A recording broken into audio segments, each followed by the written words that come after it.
Hi everybody, my name's Sally. I'm one of the tutors for Health and Social Care at Craven College. So today I'm going to show you a couple of recipes. Regardless of which course you go on, whether it's level 2 or level 3, we study diet, health and nutrition. So we're looking at the nutrients that are going to go in today's cooking.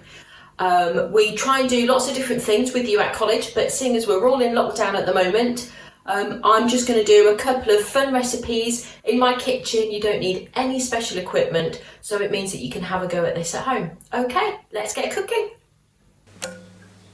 Right, I'm just going to take you for a little quick spin through the ingredients so you know what you need to bake the dish. Right, so I've got 350 grams of butter here. I'm going to use 2 tablespoons of golden syrup. I've got 300 grams of demerara sugar, so that's the light brown sugar you can buy in the supermarket. I've got 500 grams of porridge oats, so they're just the normal porridge oats you can buy in the cereal aisle. And then I'm going to jazz up my little flapjack. These are Brazil nuts that you normally buy in the supermarket. This is what they look like when you buy them. They're quite chunky, so I've chopped them up so they're easier to mix in. I've only roughly chopped them, so you don't have to be an expert in doing that. And we're going to put in some dried apricots because we're trying to be healthy. So with the nuts and the fruit, we're trying our best to do that. So the idea is, if you can see that the butter is still, I've diced it up into cubes so it'll help it melt faster. And the sugar is still very sugary, but that is all going to merge together and become a bit gloopy. Right, so as you can see now, the butter is really starting to melt, and I keep stirring it because I want to make sure that the sugar doesn't burn on the bottom of my pan. Right, now you can see that the butter and the sugar are pretty much melted together, and it looks a bit like sludge or glue, but that's absolutely fine. That's what we want it to look like. But now I need to put in my golden syrup. And I need 2 tablespoons.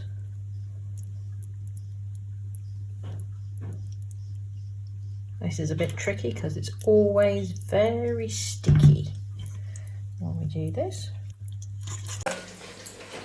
Okay, so this is quite happily bubbling away now.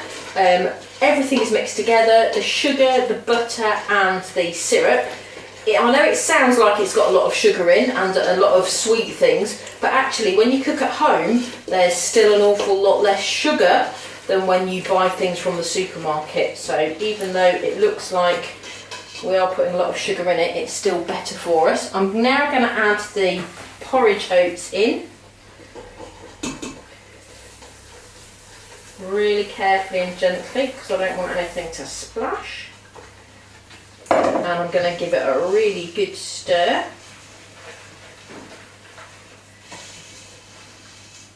To try and get all these porridge oats coated.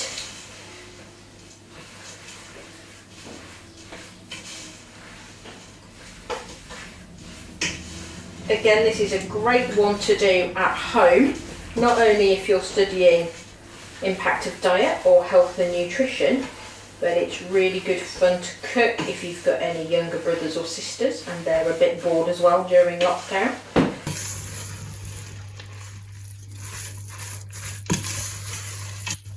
There we go. So there's the basics of our flapjack. I now need to put this in a baking tray.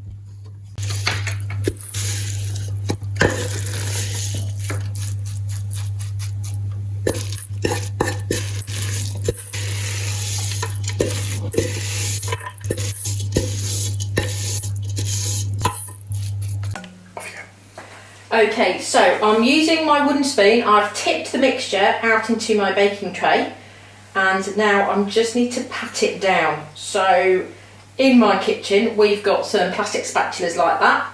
They're really easy to use because the idea is that you really need to squash this flapjack mix really well into the tin so that it sets while it's baking.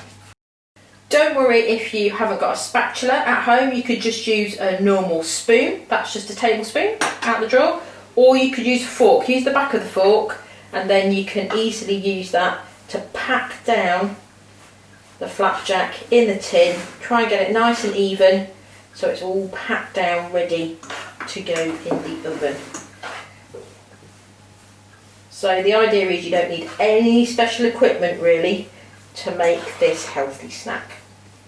So there we go, that's all ready to go in the oven. It needs to go in at about 180 degrees for about 20 to 30 minutes. So oven gloves at the ready, and I'm just going to pop this into an oven. Okay, so the flapjack's had between 20 and 30 minutes. In my oven, it's about 25 minutes, and it's nice and golden brown, so I'm going to get it out, but I want to show you how to cut it up. So oven gloves on, because it is nice and hot. So can you see how beautiful and golden brown that is? So that's looking really good stuff. I'm going to carefully put it on the side over here, shut the oven. Get that turned off. So I still leave my oven gloves on. I'm just going to use a normal dinner knife, and I'm going to make some kind of dent lines in it. This is going to help me to cut it up when it cools down. So I'm doing this as soon as it comes out of the oven, and then I'm going to give it a little bit of time to cool down, and then I'm going to go over these lines again and cut all the way through it, so it makes it easier for me later on.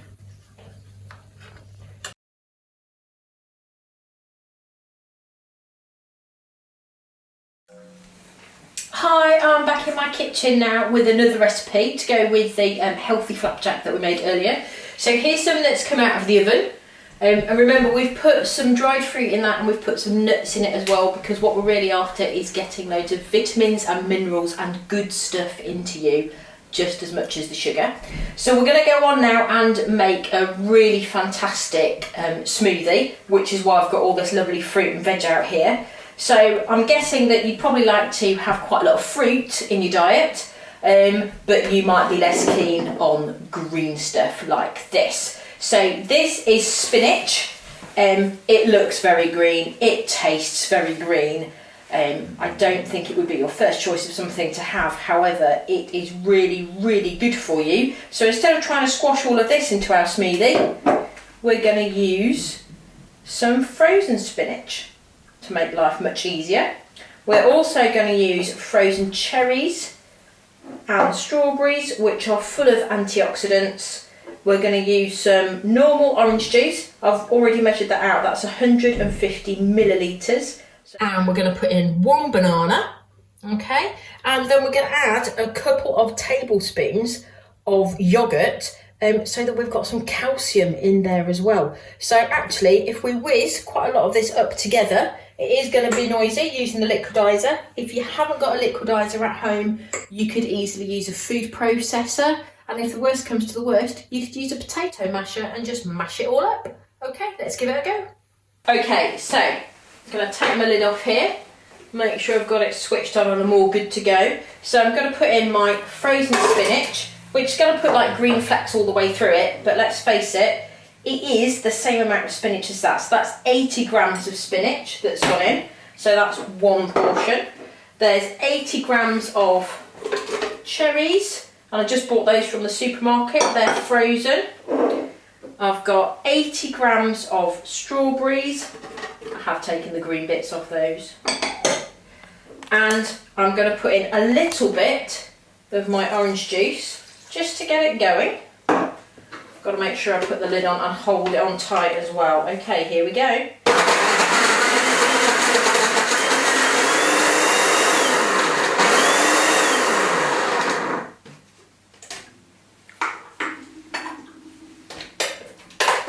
So I'm going to give that a bit of a mix round, just to make sure it's okay. And it's a really dark reddy pinky colour. So now I'm going to add my banana. You just need one, because one banana is about 1 of your 5 a day for a medium-sized banana. You could cut this up, but you can just break it up with your fingers and put it in. That's absolutely fine. If you didn't have any frozen fruit, you might want to put some ice cubes in to make it nice and cold. And I'm going to put in 2 really big spoonfuls of yoghurt. So hopefully this will make the colour quite a bit lighter and nicer.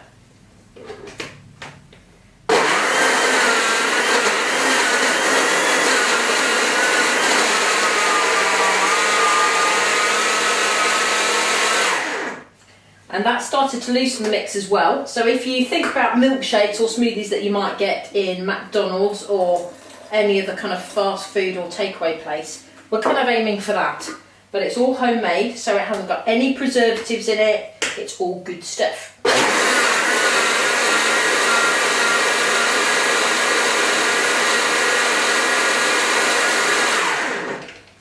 Right, fingers crossed. And bits out of the way. So this is all mixed in. I'm going to use a spatula again just to give it a really good stir. And it's kind of a really dark pink purpley colour.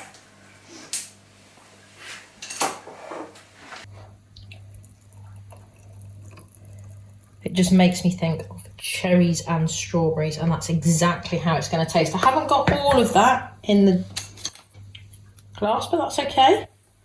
I think I might just need to pinch a knife and split that.